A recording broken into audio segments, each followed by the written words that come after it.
She was the Prophet's daughter, but her story was forgotten. Some children are born amid laughter, and some are born amid the whispers of destiny.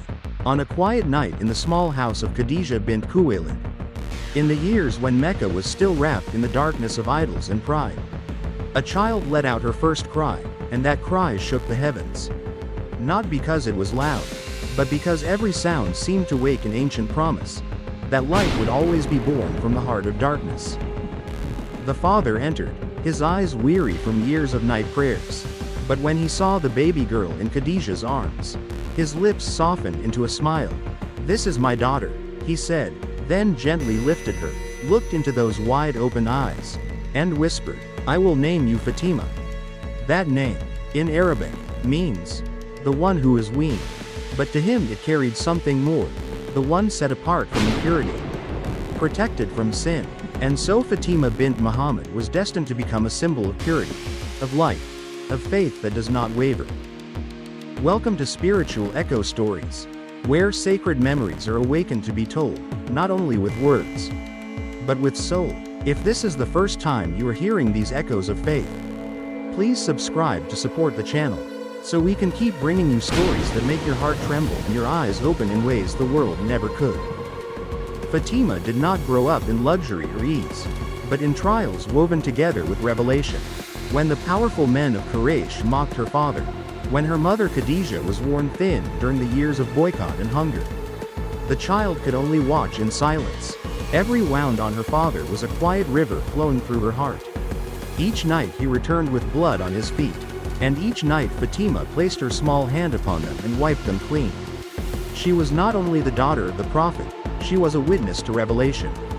A child raised among verses brought by an angel. It is told that once, while Muhammad, peace and blessings be upon him, was prostrating at the Kaaba, Abu Jahl and other enemies mocked him and ordered that the entrails of a camel be thrown upon his back. No one dared approach, fearing the wrath of the elite. But amid the harsh laughter and the stench of dead flesh, a girl of about 10 ran forward. Her eyes were full of tears, yet her hands were steady as she brushed away the filth from her father's back. "Do you not fear Allah?" she cried, her voice trembling yet firm. When he rose to finish his prayer, tears fell from his eyes, not for the pain, but because in that little girl he saw a reflection of himself. Abdullah ibn Mas'ud, who witnessed the scene, later recounted that all who mocked him that day were left dead in the well of Badr. The prayer of the Prophet was answered, and the tears of his daughter were written into history as a testament to loyalty.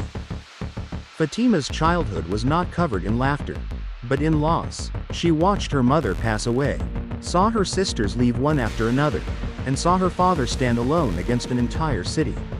Yet instead of complaining, she learned to listen, the whispers of faith in the wind, in water, in every footprint her father left on the hot sand. She learned how to love without clinging, how to believe without seeing, how to endure without losing her gentleness.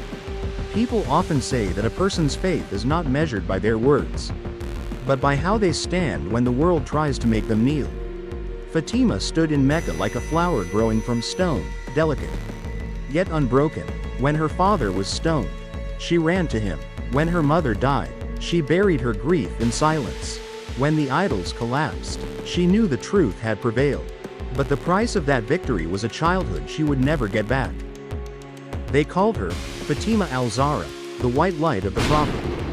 That light did not blaze to illuminate hills, but to illuminate the inside of the human heart, where sometimes a single spark can chase away an entire night.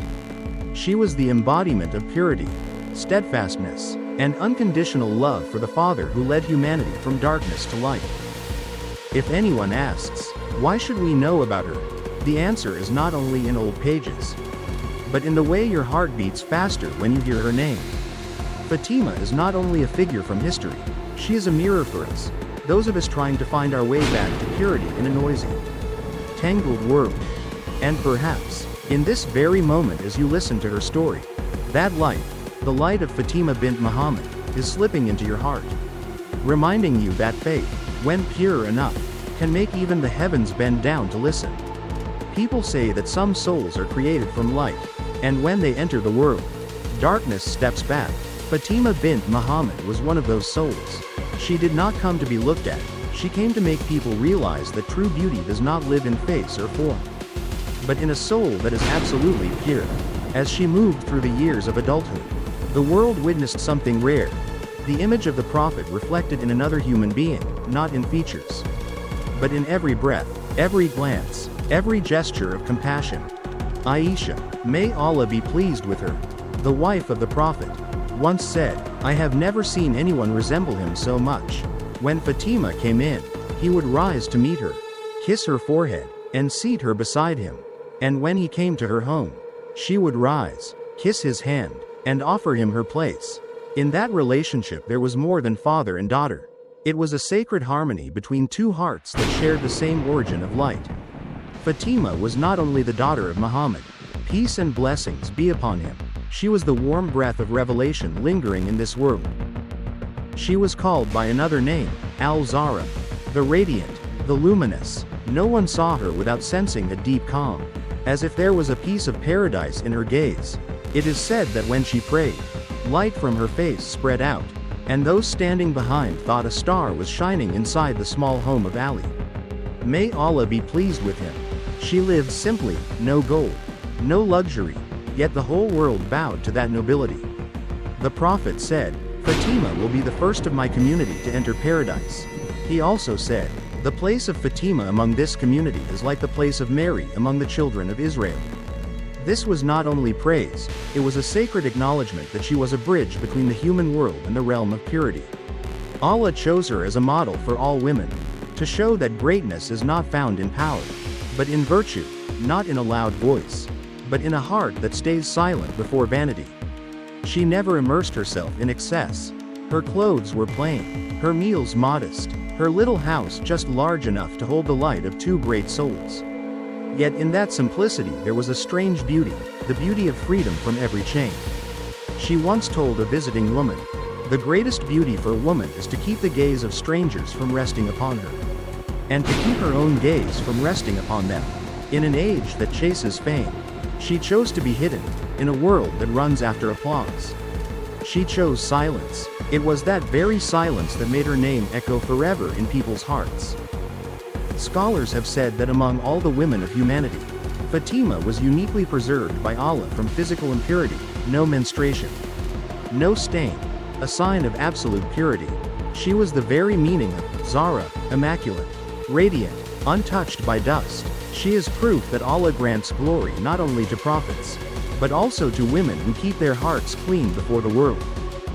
It is told that when Fatima once visited her father, the Prophet said to her, "O Fatima, you are the leader of all the women of paradise." She lowered her head, and tears fell, not from pride, but from fear that she might not be worthy. That was her nature. The more she was honored, the more she humbled herself, the more she was loved, the more quietly she returned to Allah. Every word she spoke was gentle, yet behind it was a strength that made even hardened hearts grow still.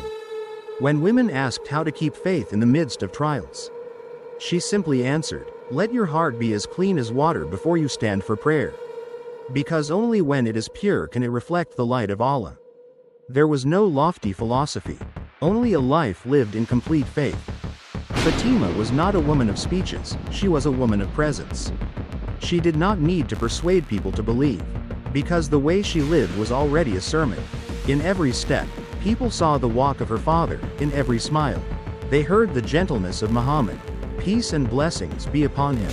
Perhaps that is why, whenever she appeared, the air itself seemed to soften, as if time bowed its head before a woman whom even angels greeted with affection. When you look at the story of Fatima, do not see only a daughter, a mother, or a wife. See in her the image of a soul that Allah chose as a model for humankind. She teaches us that a great woman does not need power to be remembered, she needs faith to become everlasting. Her radiance did not come from light falling upon her face, but from light shining out of her heart, and that light, more than 14 centuries later, has never gone out. Some love stories are born of a glance, and some are born of trials. The story of Fatima bint Muhammad and Ali ibn Abi Talib did not begin with a confession, but with years spent standing side by side in the fire of faith. where love was not fed by flowers and sweet words, but by belief, sacrifice, and patience.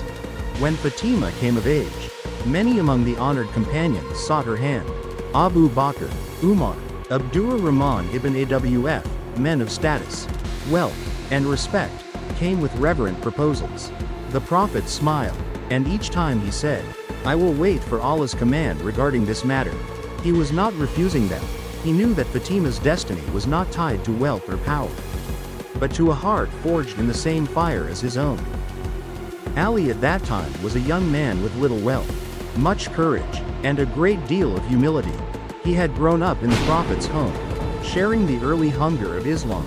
In his heart, love for Fatima was like a hidden seed, afraid to sprout, lest it harm the respect he held for her father. But when he saw others come to propose, his heart trembled. Friends urged him to be brave, and after nights of prayer, Ali gathered his courage and came to see the Prophet. He entered with his head bowed and his hands trembling. The Prophet asked, "Ali, why have you come?" Ali was silent, eyes lowered. "I have come to say something I never dared to say," he finally answered. The Prophet smiled, kind and gentle. "You wish to ask for Fatima's hand, do you not?" Ali's face flushed, and he nodded. The Prophet asked, "What do you have to offer as a dowry for my daughter?" Ali replied softly, "I have only my coat of armor." The Prophet said, "Sell it. I will use the money to prepare for the wedding. But know this, Fatima is a part of me, and what I most want is to see her given to a man who honors her as you honor me." The armor was sold, but Uthman bought it and sent it back to Ali, saying he could not keep what had protected a warrior of Islam. That became the first wedding gift, a symbol of brotherhood and generosity beyond wealth. The wedding was so simple that no one would have guessed it was the wedding of the Prophet's daughter. The furnishings were worn mat, a hand mill, a water skin, and a small blanket. Yet the Prophet smiled and said, "O Fatima, O Ali, I want nothing more than to see you begin your life in simplicity. In this small home, Allah will place happiness." On the wedding day, the Prophet took Fatima's hand and placed it in Ali's, joining their hands and praying, "O Allah, bless them, grant them children who revere you, and make their life a life of love and faith." That blessing was not only a prayer, it was the beginning of a lineage through which the light of the Prophet would spread for generations. Their life afterward was a string of trials. Ali went to battle. Fatima stayed home to draw water, grind grain, and mend clothes. Her hands grew calloused. Her shoulders bore rope marks. Yet she never complained. Once, Ali, moved by pity, told her to ask her father for a helper. When she arrived, the Prophet saw what she had not yet said. "Have you come to ask me for something, Fatima?" he asked. She lowered her head in silence. He smiled. "Shall I teach you something better than a servant?" She nodded. He said, "Before you sleep, say Subhanallah 33 times, Alhamdulillah 33 times, and Allahu Akbar 34 times. It will strengthen your body and bring peace to your heart." Fatima returned and told Ali, and from that night they recited that remembrance together. Ali later said, "I never abandoned that habit, even on the night of the Battle of Siffin." Their love was not displayed in soft speeches, but in quiet acts. When Ali returned from war, she washed his wounds. When she was exhausted, Ali ground the grain. They lived in poverty, but a deep peace lit their little home. Once, the Prophet visited and found them kneeling in prayer together. He watched in silence, then smiled and told the companions, "I have just seen in this house something kings can never possess, contentment." That ascetic life did not make them small, it made them great. When someone asked Fatima how she bore such hardship, she said, "Because nothing on earth is as exhausting as a heart far from Allah." With every breath she lived in remembrance, with every tear she prayed for others. That is why the chapter Al-Insan was revealed about those who fed the poor, the orphan, and the captive even while they themselves were hungry. That story was theirs. Between Ali and Fatima, love was understanding without words. When they were quiet, it was serenity. When they spoke, it was remembrance. From that love, the world received two precious jewels, Hasan and Husayn, boys who carried the blood of mercy and courage. It was more than a family, it was living proof that true happiness does not come from what we have, but from how we give thanks even when we have almost nothing. As the final peaceful years in Medina slipped away, a shadow of sorrow fell over Fatimah's small house. The great father she leaned upon, the light of the universe, grew weaker by the day. She saw his face grow pale, his breath slow, and in every final teaching there was a note her daughter's heart understood. The day of parting was near. Fatimah did not leave his side. Whenever the Prophet, peace and blessings be upon him, tried to rise to teach or to pray, she moved to support him, her tears falling without words. He turned to her with gentle eyes and said, "O Fatimah, do not weep. Your father is about to meet the one who loves him most." But how could she not weep, when that father was her entire world, the only lamp bright enough to light the night of the earth? In the small room, with companions gathered around, Fatimah leaned close to hear him. He whispered something, and she burst into tears. Then he whispered again, and she smiled through those tears. Later, Aisha asked why she had cried and then smiled in the same moment. Fatimah answered, "First he told me he would soon leave this world, so I could not hold back my tears. Then he said, 'O Fatimah, you will be the first of my family to join me.' Then I smiled, because in our parting, Allah gave me hope." 6 months later, his words came true, yet before she left this world, Fatimah left humankind a legacy not only of tears, but of wisdom and faith. People still remember the day she stood before the assembly, her voice low but steady, and delivered what history calls the Khutbah al-Fadakiyyah, the sermon that made even hardened hearts weep. She began with praise. All praise belongs to Allah, who spreads grace and sends trials to purify us. I praise him with the gratitude of those who know, and I bear witness that there is no God but him, with no equal and no limit to his power. Her voice was not loud, but it carried through the hall like a wind from the unseen. Then she spoke of her father, not with tears, but with the reverence of one who knew his mission. Allah chose Muhammad before he created the world, placed within him the light of guidance, and through him opened blind eyes and lit lost hearts. He led us out of darkness, taught us to worship one God, and live for what is right. Fatimah spoke like one who sets hearts on fire, not like one who mourns. In her depths she knew that the pain of loss could not compare with the honor of carrying on the mission of light. She reminded them of the values the Prophet brought. Allah made faith a cleansing from polytheism, prayer a cure for pride, alms a purification of the soul, fasting a training in sincerity, pilgrimage a strengthening of belief, and justice a bond for human hearts. The hall fell silent. No one expected that a slender woman, long quiet behind her father, could speak with a spirit that made men bow their heads. She was not speaking to be heard, she was speaking to make them remember that Islam is not only belief, but living in line with what one believes. After that sermon, Fatimah returned home, her face calm as if she had placed every burden into Allah's hands. Day by day she grew weaker. She walked holding to the wall. Ali, may Allah be pleased with him, watched her with a heart cut by knives. One day she asked Salama to prepare water for a bath. Then said, "Please spread my bed in the middle of the house. I will lie down and look up at the sky, as if I were seeing my father's eyes again." After washing and changing her clothes, she lay down, faced the Qibla, and said softly, "I have purified myself, and now I will meet him." Those words were her final farewell to this world. When Ali returned, everything was quiet. He sat beside her, his hands shaking. No breath, no warmth, only a fragrance, pure as the day she was born. That night, Ali buried her in silence, known only to a few. He spoke his farewell.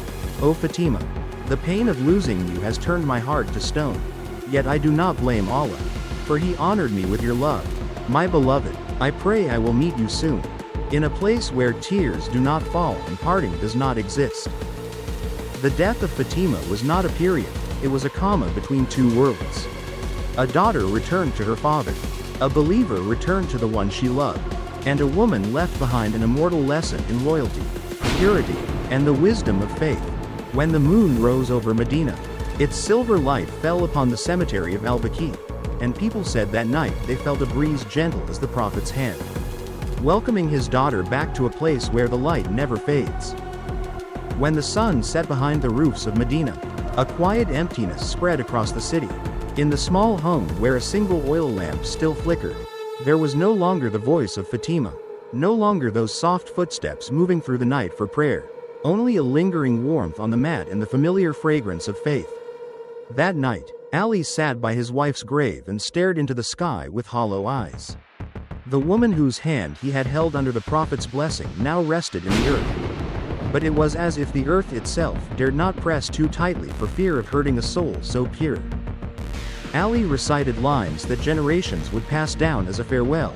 O Fatima, if not for Allah's command to be patient, I would have let my tears flood Medina. Life after you is empty, yet I am at peace. For soon I will go where you are, where your father is waiting. Those words were not only a husband's cry, they were the echo of a man who had lost half his soul. The sob of one who remains on earth when heaven has taken the one he loves. Her passing did not close her story, it opened another chapter, the chapter of spiritual legacy.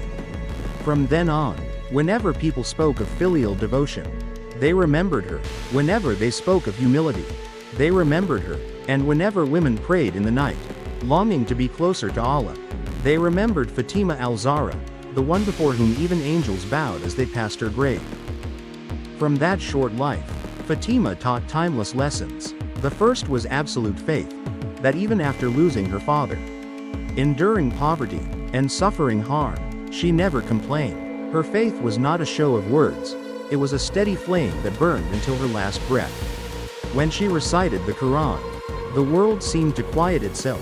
When she prayed, the angels seemed to draw near. The second was purity. Fatima was not a woman who chased the world's gaze, she was the woman who made the world bow.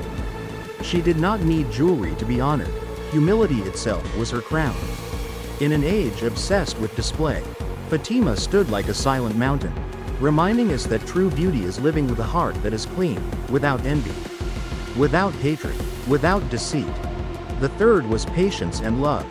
Fatima was not only a devoted daughter or a faithful wife, she was a soul that knew how to love rightly, to love by giving, by being quiet, by serving, by enduring. When she shared her meager food with the poor, she asked for no reward. When she prayed for others first, and only then for herself. In that selflessness, Allah wrote her name among those whom paradise welcomes first. After her, that bloodline flowed through Hasan and Husayn, the two blossoms of the Prophet. In them, people saw their mother's light again, compassion, courage, and justice. Through them, the family of the house became an eternal spiritual inheritance for Islam. They stand as a reminder that the light of Muhammad, peace and blessings be upon him, did not fade with time, but was carried in hearts loyal to the truth. But Fatima's legacy is more than a lineage. It is a call. Every time a woman stands to pray in the dark of night, her light rises within them. Every time a man looks to the sky and asks for steadfastness, her patience is passed on. Every time a mother weeps for her child, she is present in that pain, not as a memory, but as a reminder. Endure, for Allah sees everything. Fatima left this world at the age of 28, a time when many people are only beginning to understand life. Yet she had already lived a full life before that. In those brief years, she taught humanity that an honest soul can change the world. When people look for examples of steadfastness, they speak her name. When people ask who was the greatest woman who ever lived, the answer is always Fatima, the daughter of the Prophet. On a quiet night in al-Baqi, if you stand still, you can feel something, not the wind, but a peace that rises from the place where she rests. It is a peace that does not belong to this world, born of the certainty that those who live in purity will be welcomed back in light. And if this world still holds tired hearts and lost souls, then remember Fatima. Remember the woman who walked through sorrow and still smiled, who lost everything and still kept her faith, who lived a short life and left an eternity. Her light does not shine only on those who already believe, it shines for anyone who is trying to find the way back to Allah. When her story is told, each listener recognizes that amid the world's noise there is a sound that makes every heart go still. The echo of a soul that touched absolute purity. Her name is Fatima bint Muhammad, the woman for whom the gates of paradise stood open. If you are lost in the noise of the world, Listen to the echo of Fatimah's story. Let her steadfastness and purity light your path. Sometimes the quietest souls are the mountains that change an age. Join the Spiritual Echo Stories community to discover more sacred stories about people who walked through history and left footprints on the human spirit. Lessons that help you see life through the eyes of faith and gratitude. And if this story touched your heart, please subscribe to Spiritual Echo Stories, so that whenever a new video appears, you will not only hear a story, you will hear your own soul awaken.